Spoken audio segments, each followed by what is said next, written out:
Episode number 35, Ministering to Special Needs Families with Marie Kuck. Here we go, tribe. This is the Kidmin Tribe podcast. We're helping you as children's pastors, volunteers, and leaders plan, create, and execute incredible, life-changing kids worship experiences at your church. With practical tips, coaching, training, and resources from the best in kids ministry around the world. It's time to join the tribe. Hey everyone, welcome to the Kidmin Tribe podcast. I'm your host, Jason Noble. So glad you're here. One of the greatest ministry needs in our community today is to have churches that are focused on helping families with children who have special needs. What should a church be doing to reach this great need and to reach the families? And today I'm excited to welcome Marie Kuck from Nathaniel's Hope to the podcast. You're going to love Marie and the great insight she brings to this important ministry need. Marie Kuck is an ordained minister who's previously served more than 10 years in youth ministry with churches in Chicago, Minneapolis, and Orlando.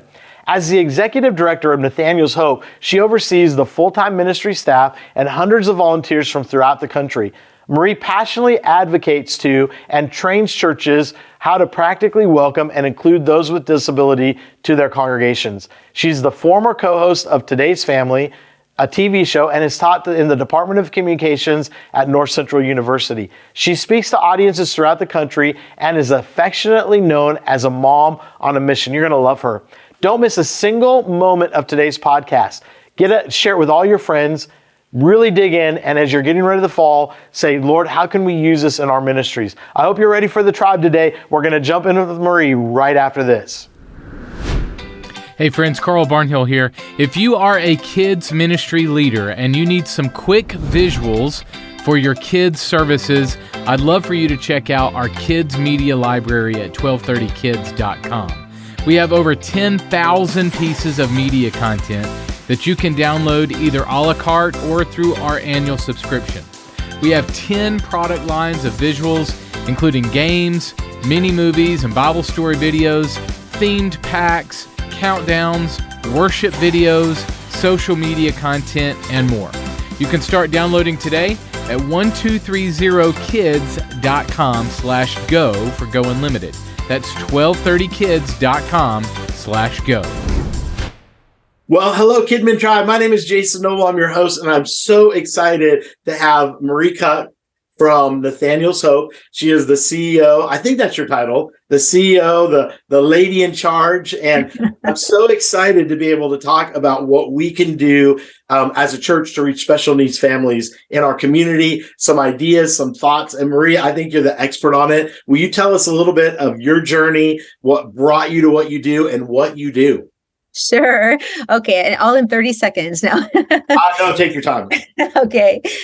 So, I'm with Nathaniel's Hope. It's a ministry that we started because of a little boy named Nathaniel who came into our life. He was our third child. He was born with multiple disabilities. He kind of threw us into the whole community that we weren't prepared to be a part of. I had been in full-time ministry for 10 years working with youth and had kids with disabilities around me, but didn't really understand the journey until our son came in. And when he came in, his care was 24/7.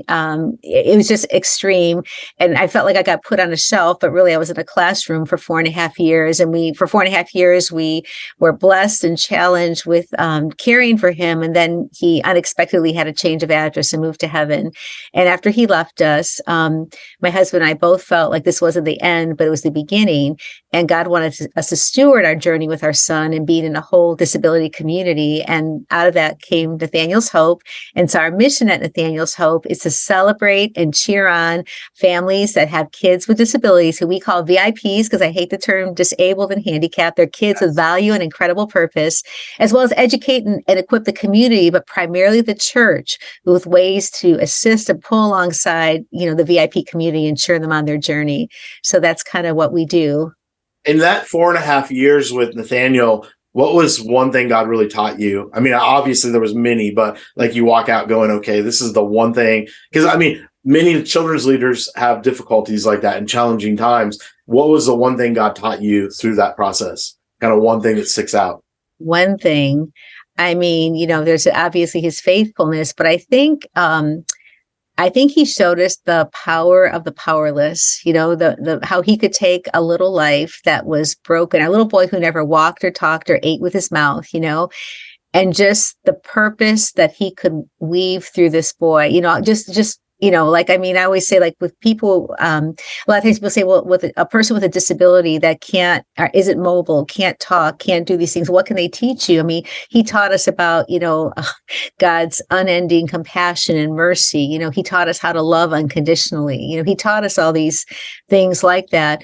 So for a little boy that would appear by the world standards to be a little broken boy, God used in incredible ways to teach us, in that journey. I mean, obviously, being on the journey was incredibly hard. I mean, the things that families face that have kids with disabilities, it's a 24/7 journey for families. In many cases, they never get a break. They're always, in our case, when Nathaniel was born, we had a 3-year-old and a 5-year-old.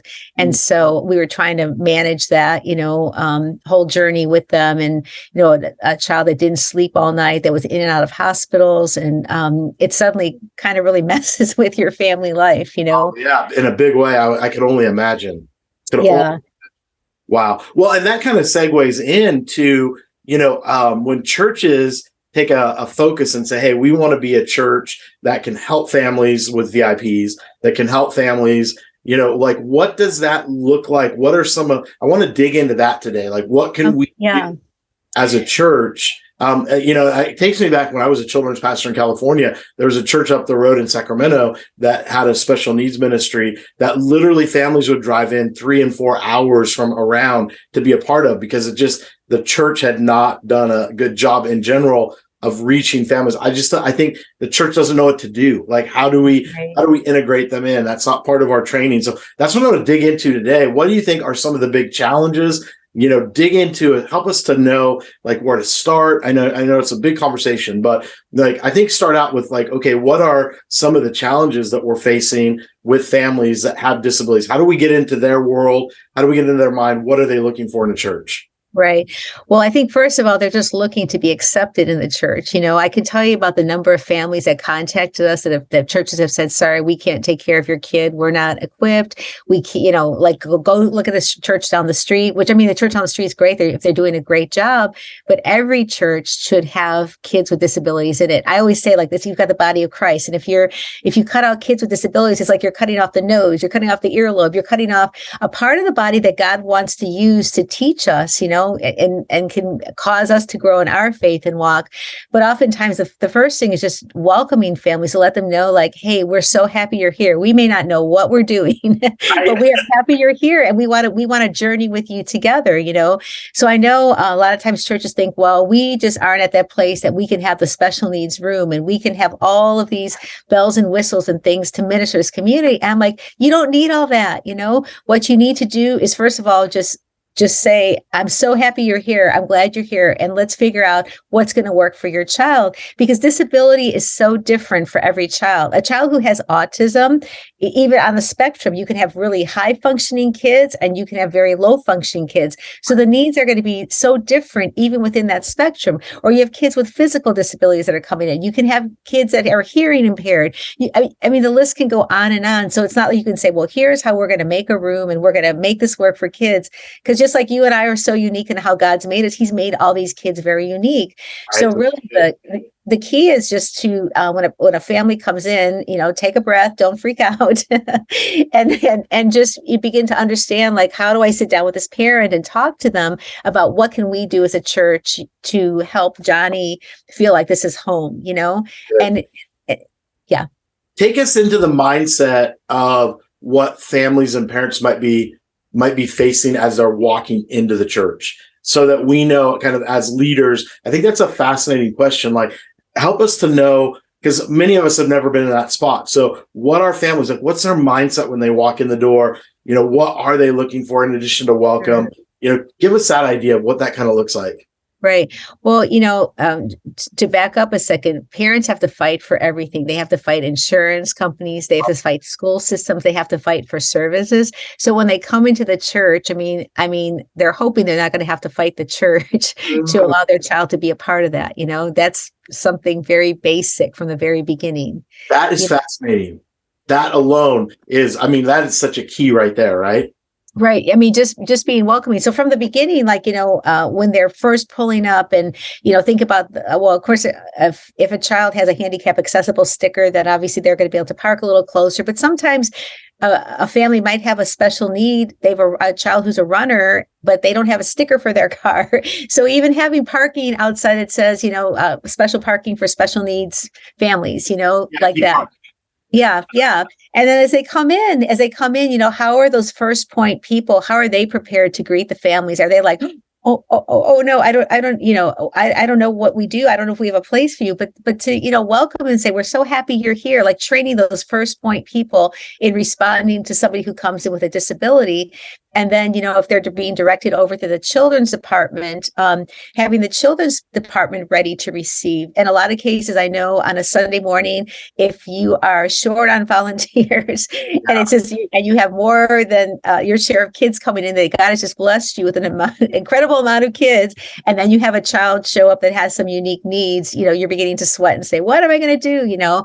But I mean, those are real reality things. But when they do show up, they may have a physical disability or a disability that's seen, or sometimes it's unseen. So I know, like from the first point, when families come in and you have some kind of registration for first time visitors, asking a simple question on your little form is, does your child have an IEP? If they're in the school system and they have an IEP, that's an individual education plan, that means that they're already getting some special accommodations in the school system. So already that's going to be a signal to you that this child might need a little bit more support, and they may check that off. Or you could ask the question, does your child need any special accommodations, and they may write it. But sometimes parents don't want to reveal because they're afraid if they do reveal that they're not going to be welcome. So those are like two little trick questions that you can do. So but good.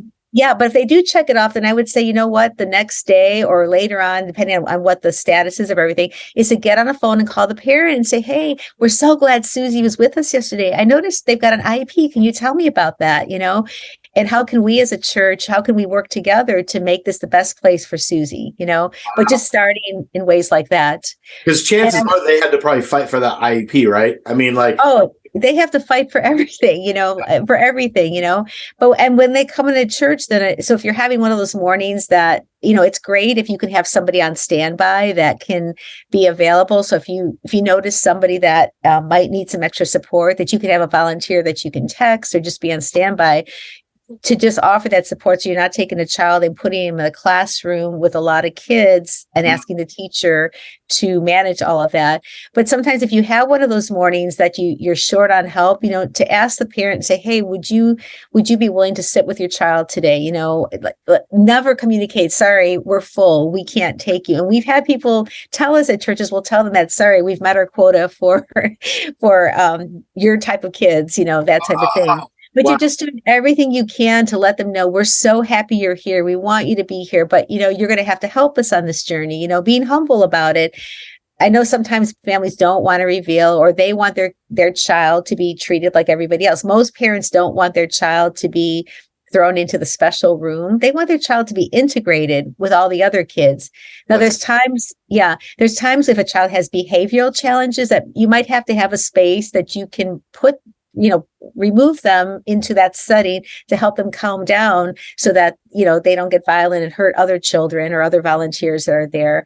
But most parents want their children to be like every other child, Wow. So would you speak to integration versus having like a special room? Because I think that's sure. Yeah. So I think most of the time inclusion is always what we aim for. And by inclusion, I would mean that the child gets an opportunity to do what all the other kids do with them, not separating them out. Now, there may be times when you do have to separate kids out, so if you have inclusion, if you have the model of inclusion, like, okay, Johnny's going to be with all the other kids, then you probably have to think about having a buddy with them, somebody that's going to kind of be their shadow, their sidekick, somebody with them to just navigate them through. Because if you're having worship and music and the music is loud, maybe they just need a pair of headphones to put on to help tone it down. Or maybe you need to pull them out because there's, whatever the study is, too many sensory things. You may need to pull them out of the room for a few minutes and let that pass. And then, when it becomes more sensory friendly, bring them back in. So if you talk about having a space or a room, it's not to necessarily put those kids in the room because they have a disability, but it's maybe just a space like, hey, it's a safe space that maybe we need to go there for a few minutes because of all the distractions and sounds that are going on. And in that room, you may have, and I'm talking very much lay terms because, for me, I've been in ministry. I'm not a special ed teacher, but I'm a mom on a mission, but I've learned a lot of practical stuff along the way, right? So in that room, if a child is just like suddenly their behavior is escalating and, then they're just going to have that, burst, breakdown, whatever that is. Like, so the point is you want to figure out how do we de-escalate them? Like, how do we calm them down? So if you have things that appeal to their senses, maybe to sight, to sound, to touch, like sensory items, and you have that in a small room or an area, or if you don't have a room, maybe you have a box of sensory items and there's just a place that you can pull them on the side or the back of the room and things that they can appeal to their senses, that'll normally help them kind of de-escalate and kind of calm down, and then you can bring them back down. I mean, sometimes I've seen it before where there's a box, like an old refrigerator box that's a little bit sheltered in the back of a classroom or a teepee that they can kind of go in and just shelter a little bit. But it's like, but you're just kind of helping them cope in the environment. Now, if a child is very violent, I mean, we've seen biters, we've seen kids that are just more aggressive in their behavior, then probably you do have to have a space where maybe they need to spend time in to keep everybody safe, But in that case, I always say, let's think about reverse inclusion. Like, how do you maybe just pass some kids by or to even for a few minutes to be with them, so that we're not showing that Johnny's in this corner because he's a bad kid, like that. Right. Oh, that's so good. Well, and you bring up such a good point about how to include and how to, it's interesting. We have a little guy at our church who, even changing, like we changed our kids' church room and no one thought to bring him in ahead of time to get him prepared. And like, okay, when he walked in the room, he freaked out because it was something completely new. And we learned quite a lesson. Yeah. Like, okay, we have to make sure for this little guy, whenever there's major change, like we're going to bring him in. So we moved back the room. We actually brought him in the week before to say, okay, we've moved it back in. We want you to get used to it, and that would avoid a lot of issues. So it's really thinking almost you encourage churches to say, okay, we're going to create an IEP for the kids while they're here. Almost the thinking maybe, I don't know how that would work, but. Yeah, no, I mean, I encourage spiritual IEPs. Again, that's sitting down with the parent. And that's why you have to include the parent. You can't just say, oh, I have to figure this out all by myself. Right. But you sit down with the parent and say, okay, what is it that we want Melissa to be learning here? What is it that we want to focus in on like this quarter, and what can we do together?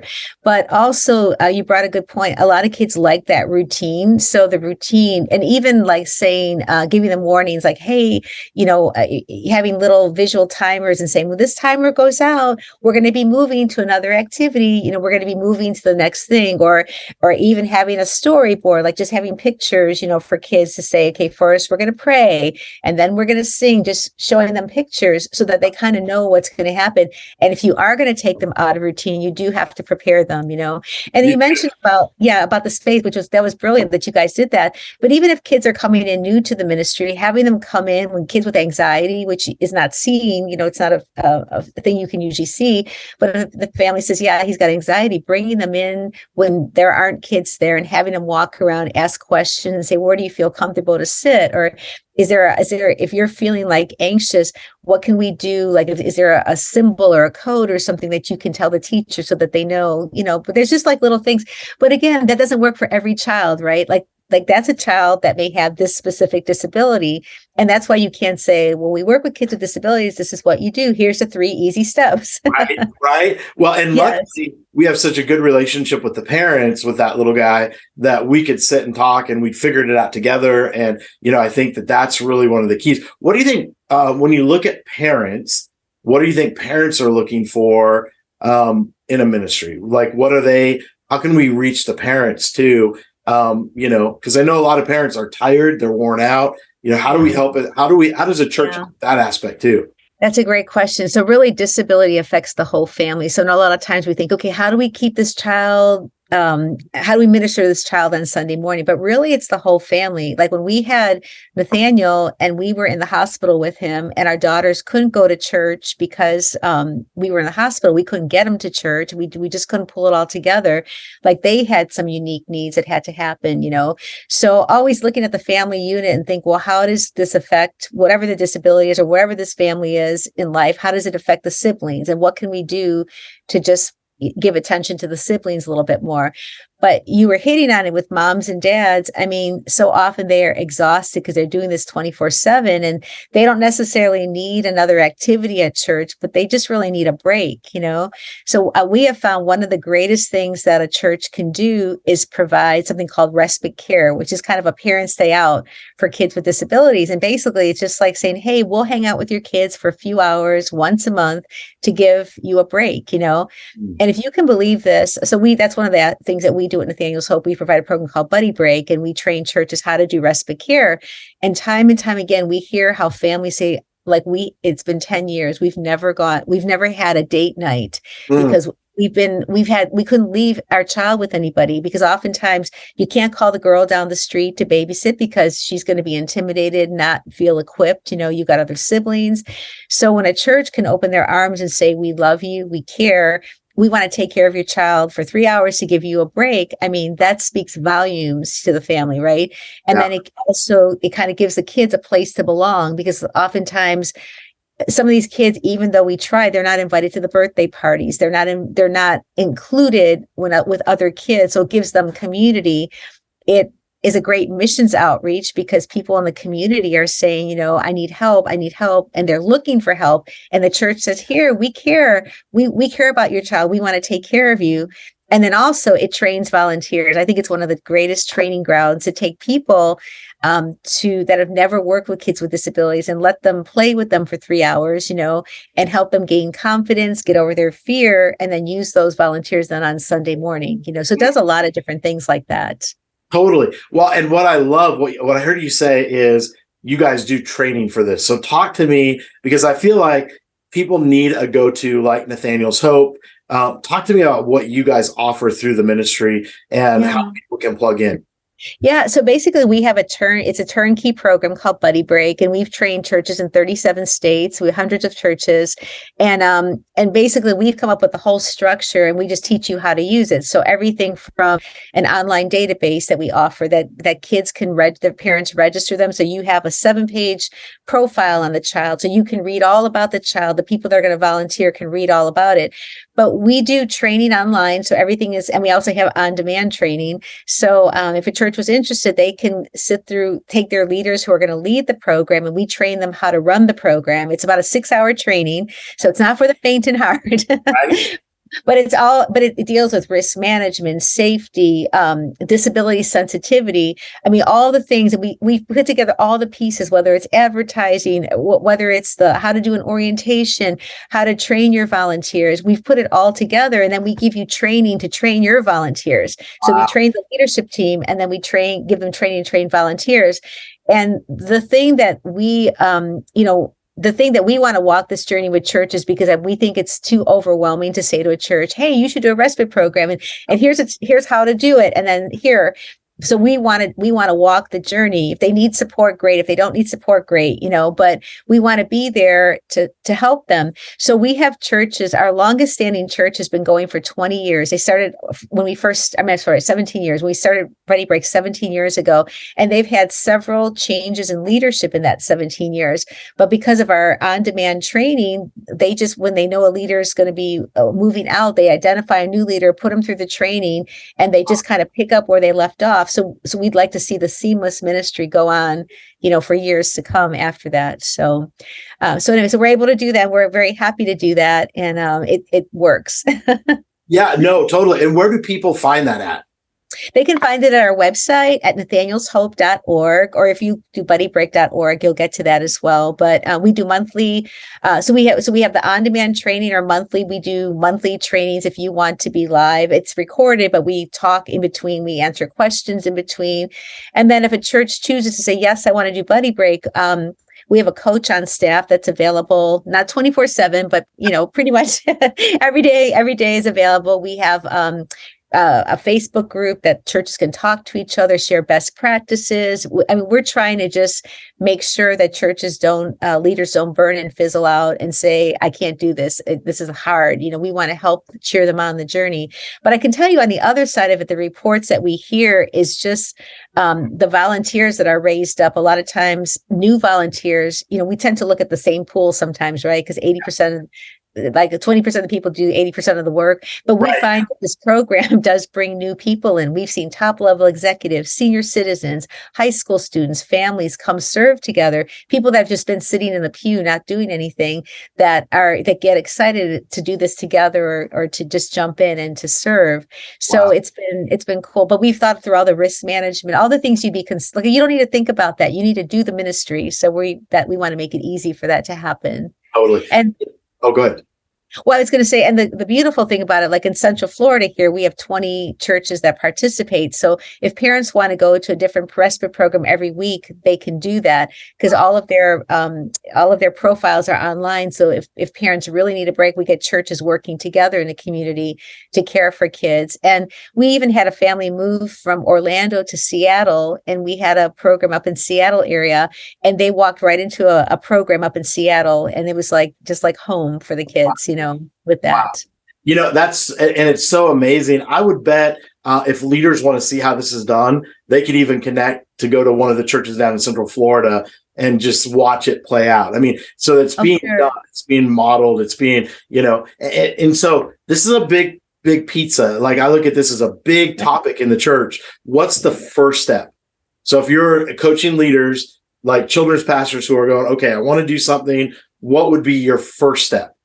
I would say, first of all, if you have kids with disabilities in your ministry and you've never done this, is to reach out to the family and say, hey, I want to know more about your child. Like I would just reach out to them and just make that relationship, and just reach into them, and then make sure that all of your kids are being taken care of, that you have a plan for every one of the individual children, that are coming to your ministry. I would say that would be the first step.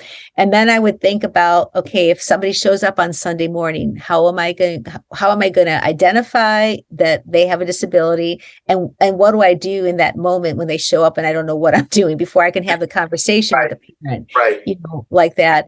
But then I would also say on the other side of it, we have churches that are doing nothing in disability ministry, and they will start Buddy Break. Like they will use that to launch their program, to identify their families and just start with who they have and launch it that way. Because it's just a great way to build relationships. Because really it's all about relationships. As you get to know the kids and the families, then you want to do more, and it's kind of a springboard to do more. But and this is a community that really needs to be relationally involved, because a lot of these families are isolated. They don't have support systems. They don't have people reaching into their lives. Like they're so involved in their child's care or in survival mode that they don't have the capacity to reach beyond that, to ask for help and to create a support system. So even during our respite programs, like I would love to ask parents, hey, what did you do during your break?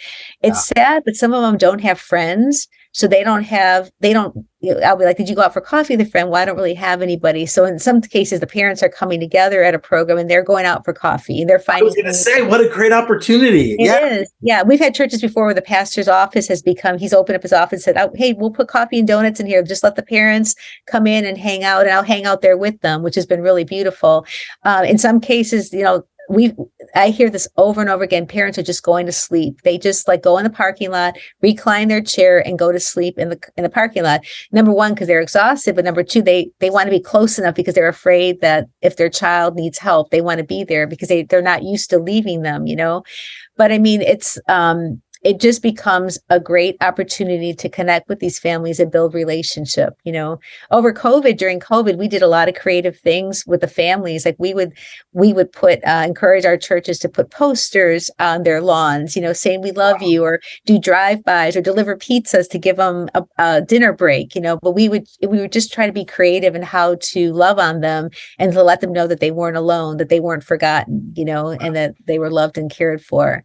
So such great ideas. And, as I was sitting there thinking, this is one area, kids leaders, where you've got to get the whole church on board. It can't just be you trying to do it. Like, you've got to sit down with your pastor, because like even getting the greeters ready to accept people walking in. I mean, it's a full church kind of strategy. Yeah, and it can be a blessing because, you can get different, like, Mother's Day is coming up, and we'll have churches, like, we'll go to our programs and say, hey, how are you going to bless the moms? Like, let's think about blessing the moms. And so a lot of the churches will do a special programming for the moms that day during the respite program. They'll take care of the kids. They'll have the kids make things, for mom, but then we'll bring in people to do manicures and have a luncheon for them. And the youth group will come and wash the cars. The men's group at our church, they were taking the cars and going to fill them up with gas because a lot of these tanks were on empty, but they were doing everything just to bless the moms. But then it became such a great opportunity for the church to rally together. And then what's going to happen? These kids are going to grow into teenagers and teenagers into adults. So it can't stop because their child hits this age, because now we got to figure out how we're going to transition them into the next phase, and allow them to have meaningful ministry. But getting the church involved, we're working on a new program called Nathaniel's Neighbor, kind of after Mr. Rogers, but it's like love God and love your neighbor. But so we have Nathaniel, our character, with a red sweater, and we have we're working on this, and the whole idea is to encourage churches to think about wraparound care around a family. So like, and this is kind of big right now with those with adoption and foster care. It's wraparound care is kind of a buzz thing that's happening. But it was like, what if a group of individuals just said, hey, we're just going to wrap ourselves around this family, and we're going to, as a team, every week check in with them, maybe have a leader and check in with them. And what can we do? And out of this group, if there's like 4 people in a group, every week, can one person make a meal for them every week? And they know they're going to get a meal. Or if I'm going to the grocery store, can I call them and say, can I get something for you at the grocery store? Can I do your shopping for you? Do you need your lawn mowed? Do you need help with your car? I mean, what is it? Or do you just need somebody to care about you? Do you just need to vent with somebody? Do you have a prayer request? What is it? So I love that. And something you said that I think we have to keep in mind is their tanks are empty.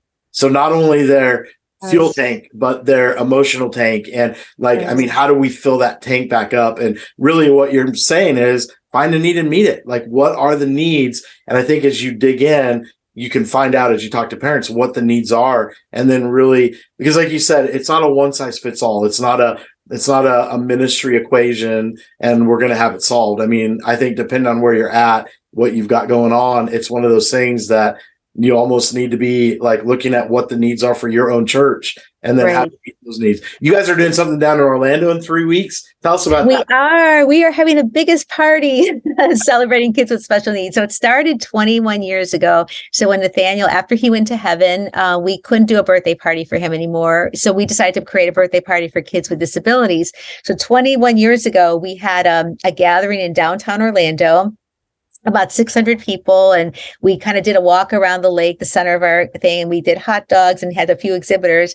So roll the tape forward 21 years later, we're expecting over 3,000 kids with disabilities, plus their families, plus thousands from the community to come in and just love on these kids for about half a day. And we have like, fun zones and bounce houses. We take kids out of wheelchairs, and we have petting zoos and llamas and fire trucks, and it's really fun. In our community, it's a very big event, so we're getting ready for that. But we do one in Southern California now in partnership with the American Teaching Zoo. We've done 5 in Ohio and getting ready to do one in Greenville, South Carolina. So this could be a great outreach for a church to consider anchoring as well. Totally. So. What an awesome. Awesome. If you're looking for an excuse to come to Orlando this year, the first Saturday of May 6th, will be a great excuse to come down and see what's happening. Yeah, sign me up. I'll always go to Orlando. And you have a book too. Tell us about your book. Yes, I have a book. I got it right here. My shameless plug here. Not at all. called Hope Lives. This is actually a little icon of our son. So there's a picture of him in here, but it's a little caricature of him. But Hope Lives is a really unique book. It's an easy read. It's written from a child's perspective. It's written from Nathaniel's perspective, from womb to heaven, talking about what it's like being on a journey as a child with a disability. So we kind of hit some tough topics, but help people understand what is a journey family like for a child walking through that? So it would really be great for children leaders to read that, to understand maybe about a community they're trying to reach. But also we have all kinds of little encouragement or little tidbits on what you can do to walk alongside a family and how to really minister to them in their journey.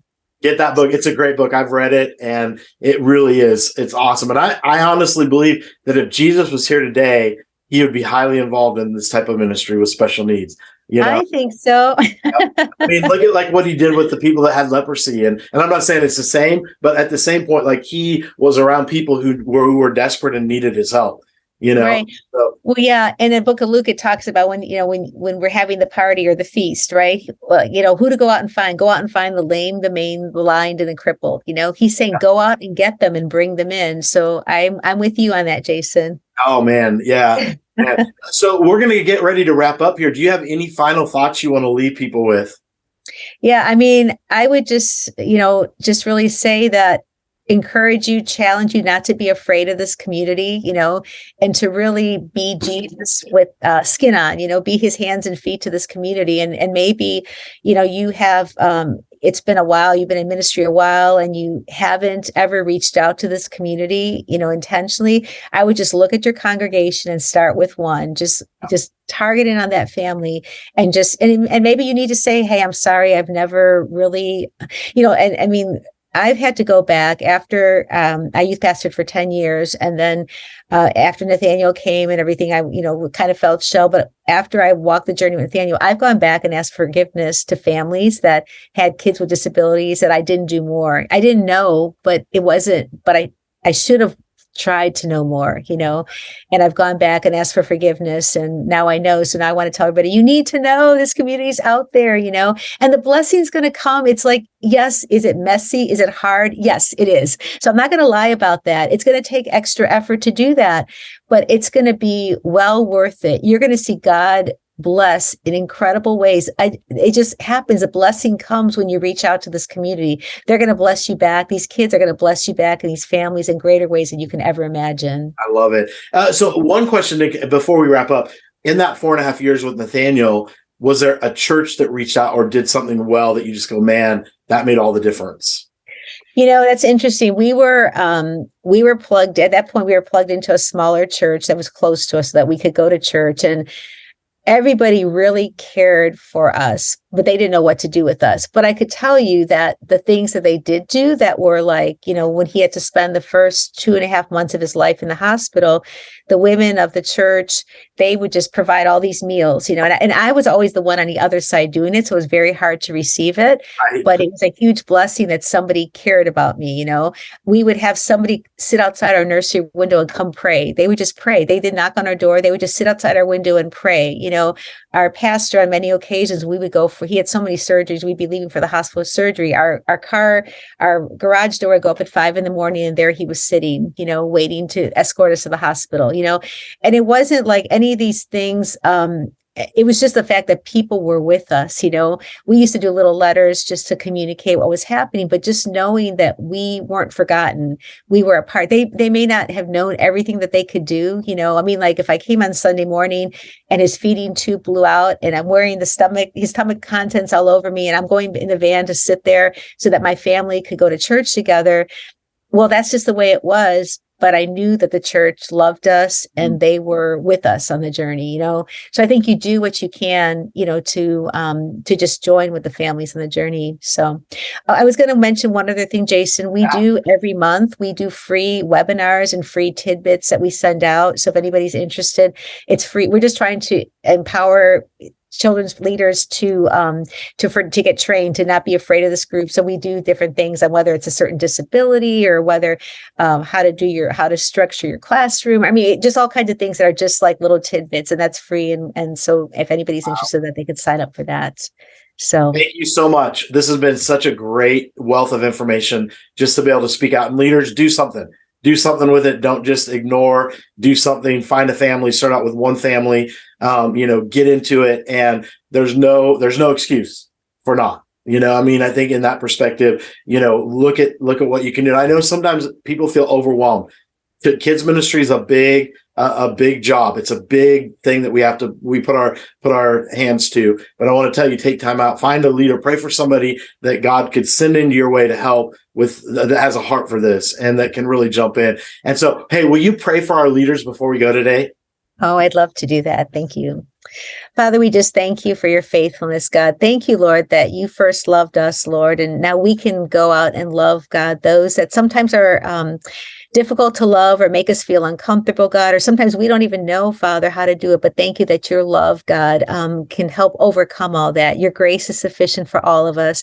God, I pray for my friends today, God, who Lord, are in ministry, Father, and are trying to reach children and families, God. And Lord, I know, God, that they've got a lot on their shoulders, Father, but I pray, Lord, that you would help them to see that one, Father, and help them not to overlook that one, but go after that one, Father. And I pray that you'd bring in the resources that are needed, God, and that you would just help them, Father, overcome their fears, God, their inhibitions, Father, and they would be able to love well, God, as you have loved us, Father, those, Father, that need to be in our community, Father.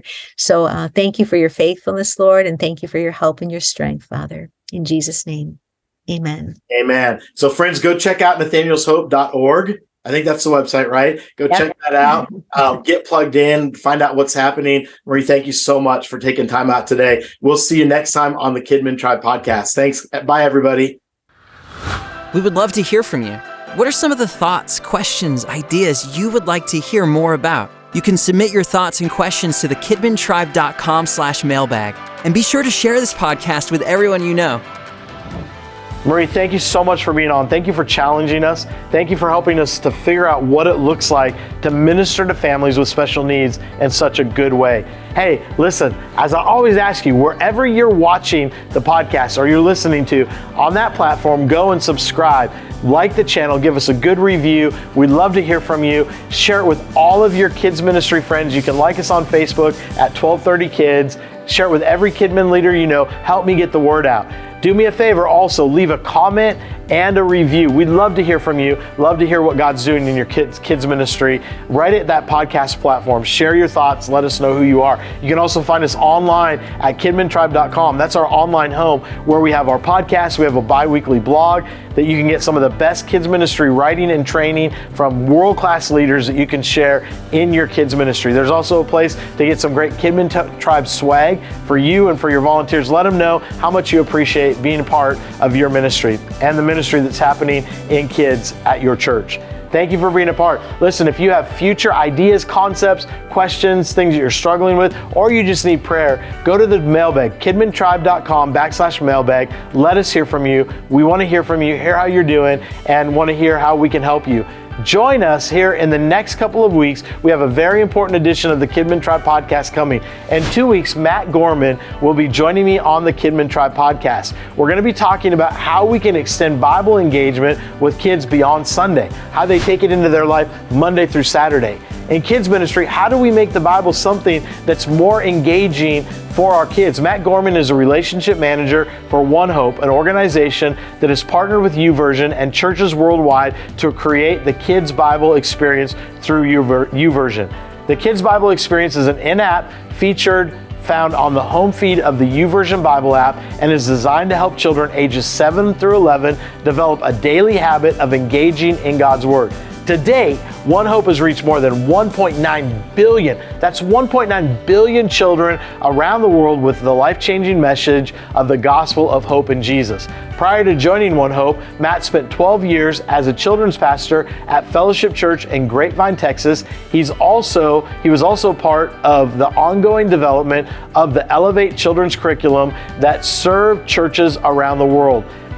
You're not going to want to miss this. Matt has a deep passion for connecting with children's ministry leaders around the globe and inviting them to collaborate and innovate effective ways to help children and youth fall in love with God's Word. There's not anything that's more important, in my opinion. Bible engagement is the one thing that we have to get right when it comes to a child's spiritual formation. How do they take the Bible and apply it to their life? Don't miss Matt Gorman in 2 weeks on the Kidmin Tribe podcast. I know you're going to be encouraged. I want you to know you're loved, you're appreciated. What you do changes lives for eternity. You're getting ready for this fall. I'm praying for you, praying that you'll have an incredible impact. Look for ways to reach families who are not in your church, who don't know Jesus yet. I want you to know I'm your biggest fan. I'm cheering you on always. You are my heroes. Go get them, Tribe. I'll catch you in 2 weeks here on the Kidmin Tribe podcast. Thanks so much. The Kidmin Tribe podcast is a production of 1230 Kids. For show notes, archive episodes, and more free resources for your kids' ministry, visit kidmintribe.com.